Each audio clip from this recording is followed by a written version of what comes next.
Le soir mag, tout le monde s'y retrouve, mais certains plus que d'autres. Prenons la famille royale, elle occupe 1/10 des unes, plus de 600 couvertures de ce magazine qui fête cette année ses 90 ans. Dès le départ, le magazine qui est né en 28 a suivi la dynastie et toute l'histoire de la famille royale. Et une histoire qui ressemble à un long fleuve tranquille, s'écoulant du soir illustré au soir mag, entre visites officielles, sports d'hiver, mariages et décès.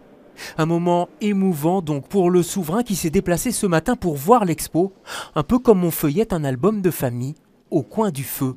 Moment particulier tout de même avec cette une plaquée au sol, celle d'un soir illustré écrit par les collaborateurs pendant la guerre. Bon, elle n'est pas royale cette couverture dans l'expo, il n'y a que des couvertures royales, mais elle marque une rupture pour les raisons que l'on sait. Le magazine ne va pas sortir pendant 5 ans et donc c'est sur cette idée de marcher sur cette sombre période de l'histoire, de notre histoire. Il l'a fait volontiers ?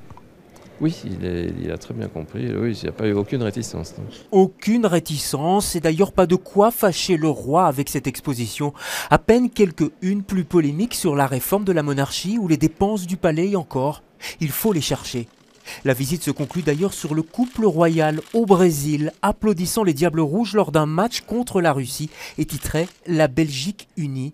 Quelques jours plus tard, notre équipe nationale sera éliminée en quart, mais ça, c'est une autre histoire.